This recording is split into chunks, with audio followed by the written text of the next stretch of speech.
Hi, welcome to Kaohsiung, Taiwan.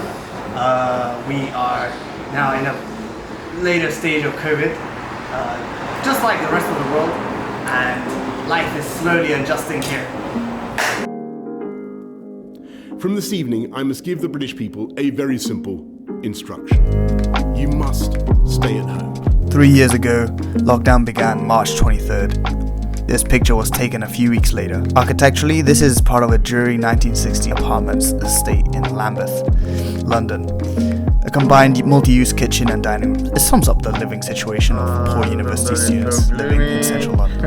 And, where is the mess then, Thomas? I hear you ask, and, we cleaned up to advertise for the extra roommate. This video is about space, within the frame, outside the frame. Of course, for you, the viewer, you can only assume things in this weird first impression on YouTube. But for me, there is history. As humans, space goes hand in hand with memory. Spaces are filled with feelings, hopes, imagination. During lockdown, it ranged from a sanctuary to a prison. I had lost touch with a lot of friends, and lockdown shut the lid on social life.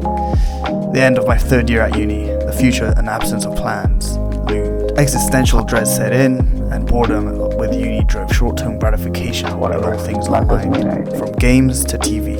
A new space, more available than ever, emerged. Digital space. I'm an urbanite. Life is fragmented into different spaces. The university is for work, battling to stay awake in lectures, for stressful nighters, park for deep conversations, home for chilling, room for rage quitting, cafe for meeting, street for late night pondering. Now I had to do all of that in one enclosed space, and it caved into dreaming of being outside.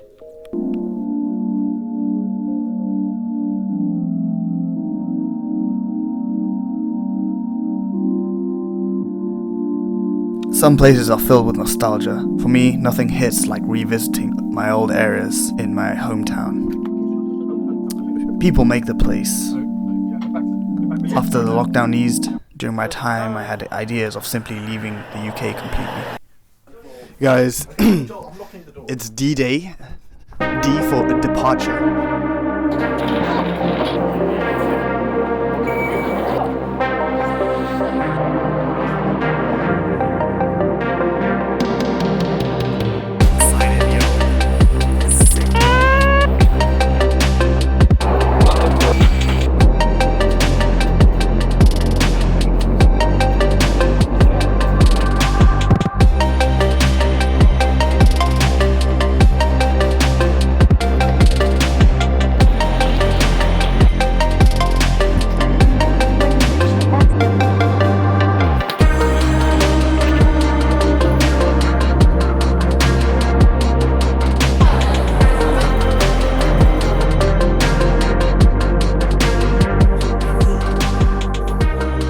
Fast forward 2 years, from April 16th to May 3rd, I was trapped indoors in Taoyuan, Taiwan. I came here to teach English, like literally every other foreigner in Taiwan. I was stoked! My image of Taiwan was constructed from the media. We live many lives on the net, films, books. So, quarantine was an interesting experience. There were 2 windows, one small, opening to a fence-like structure of apartment blocks, and the other was the TV. During my time at university, I wrote an essay on Yang Zichang's film, Terrorizers. Here, there's a sense that people are trapped, and life is kept inside of a maze of rooms, all dreams, all fantasies. There was a sense of entrapment. Taiwan had changed. It reflects the life of most people in the 20th century, working for money, more pressures than before, on an already burdened human condition. The office as a prison. You're recording? Yep, Mr. Jacob, just to put you on the hot seat here. What do you think about? Sit down. No. We need to have a raw opinion. Quickly, where are you going? He's escaping the interview. This is a microphone? Yeah. What do you think? Me and my best friend Jacob, we were 2 fellow stragglers when I met him at university, and he often thinks about his time in the UK. He's amazing. After I came back to Taiwan, I was always very busy with with my father's company, and also like every day just like money, very busy. But rarely have time can really sit down and have a conversation. Welcome to the modern world, folks. After a while, you notice the same thing everywhere. Work, the human condition, our biology demands habit. To get paid, you need to get here by 9 a.m. To get here by 9 a.m., you must sleep by 10. To get on the scooter at 8, prepare your breakfast at 7. No, not that breakfast, this breakfast, you fool. Your life is fragmented in by space. As the months go by, everything blends into each other. The curse of the 21st century is how consuming work is. An office worker becomes a robot, and when I stop being a tourist here, I stop noticing the details in spaces. Enter the internet. This aforementioned digital space, where we can be everywhere, all at once. I can check out the war in Ukraine 1 minute, and the next minute, I'm checking out the beauties in Hawaii on Instagram. The world is getting smaller and smaller. Old interview. This is the cafe we write in. Yeah. This is on the wall. I look at this Man, picture in and a it's like time travel back to the UK. Right? In the You were space there. we live in, Yeah. there are so many windows to other spaces. Thanks to the cyberspace, we can be everywhere, feel everything, all at once. This film is about many things. It explores the idea of a multiverse from a comedic and hyperbolic standpoint, which is deeply real for many people. Evelyn is trapped in a space confined in the movie as total mediocrity, confined in the Asian generational trauma passed down by her predecessors, and which she is passing down to her daughter, Joy. Her house is above a laundromat. The main setting for the movie is the IRS office. Both within and out of the camera, this movie was filmed in ordinary places. Directors Daniel Kwan and Shiner had to film the car scenes in a car park with a skeleton crew as they struggled in the pandemic. For how ridiculous the film is, the scenes and settings are cliché, in the sense that they are universally recognized. You've seen these places before. I find the film a lot more endearing with its budget than the shallow CGI fests like Doctor Strange. A number of critics comprehensively broke down all aspects of space, from space in the audience, to the frame, to the narrative space. The space of the whole movement of the story, from the perspective of the viewer, both inside and outside the frame. Another nuanced and somewhat similar concept is cinematic space. This is ambiguous, but it's an attempt to analyze the mysterious immersive world we are in. The term you'll hear a lot is imagined spaces, because the spaces, although borrowed from collective memory and culture, are not real. From the 1920s, French filmmaker Jean Opstein would comment on how films give objects and spaces a certain spirit. The space which I feel has been truly at the heart of film is urban space. The last century, 3D images of the city we see from our eyes are rendered into 2D images, each portraying a part of the collective identity in its process. As films became more modernist in Europe, straying away from the studio-centric, outlandish Hollywood films from early 20th century films, we see the use of the long take to really immerse the audience in space of the film. Started from Wells in A Touch of Evil, and as modernist cinema developed, we see an experimentation with space. How realistic can you capture the world and story around you?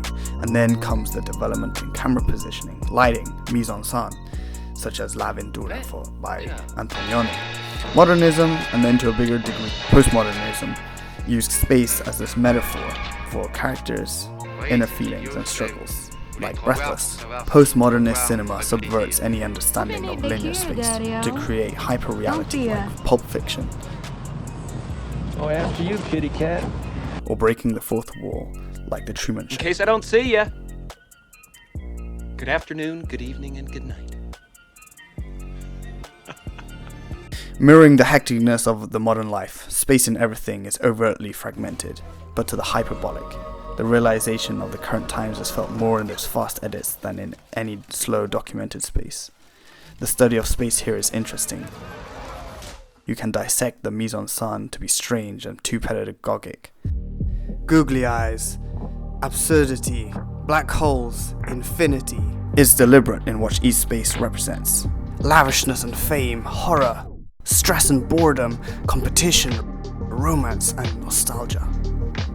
It's easy for even younger viewers to identify what places symbolize what: heaven, peace, Each space contains a different vision and possibility.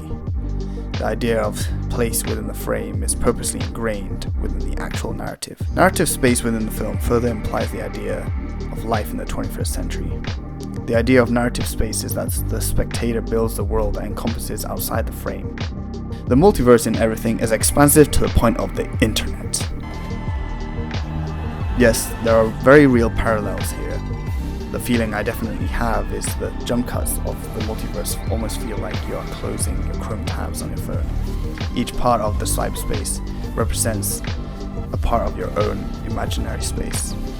The way Evelyn slips into her universe is similar to the rapture and accessibility of the fantasies in the internet. Be present, appreciate what you have in front of you, unplug seems to be the obvious message. At the center of all of these places is you, the protagonist, where you traverse a disjointed journey. Thanks to this style of Hollywood framing, Evelyn is the protagonist, a reflection of a multifaceted, multinational, first and second generation immigrant and urbanite in the 21st century. Within this postmodern viewing of cinema is intertextuality, a fantastic video if you want to dig into that more. Cross-referencing other films in itself references the multiverse of films in our minds, and thus proving these films reference the multiverse of settings and moments within our lives. There's a moment in the film where Evelyn discovers that in the other universe, there's a basic part of her which is missing: her daughter.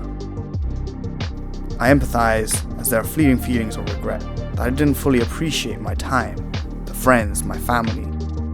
I didn't appreciate the serenity alone. I didn't appreciate the basic elements of Berlin. It's cliche, but the movie did well to remind me that you don't appreciate something until you lose it. This self-aware film spatially illustrates the need and the curse of 21st century escapism, where confronting your current reality within the environment that surrounds you is often the way. Finally, if you were to look one level deeper on this visual longing to be somewhere else, you could pose the idea of belonging, an identity in a place. Simply put, the environment shapes us to the point you cannot remove its attachment to your identity. But enter cyberspace, art, travel, globalization, and immigration, and the difficulties of making sense of who you are multiply. A few critics focused on the splintered nature of the first generation Asian American immigrant. We see the world through her eyes, such as spaces in the universe where culturally there is a connection. Opera singer, kung fu, Asian films. There's a sense of accomplishment, whereas in her current universe, there's a more oppressive atmosphere, like her language barrier. How does the space around you fit into this present identity you are constantly projecting? Do we belong anywhere in this new whirlwind of globalist dynamic cyberspace? So, where do I belong? Perhaps this video is to reaffirm the ever-present question rather than to give some spiritual advice like an idiot guru. Without a doubt, this video, my journey and the movie's message is that committing ourselves to the present surroundings, the current environment, can only deepen our involvement in living our lives. There are many small crevices and corners of happiness, and not outlandish, but small and beautiful fulfillment that can be found, that turns you from wanting to be somewhere else. This washing machine is a camera and a mirror into such spaces, and I hope to find stories and adventures to share with everybody. Thanks for watching.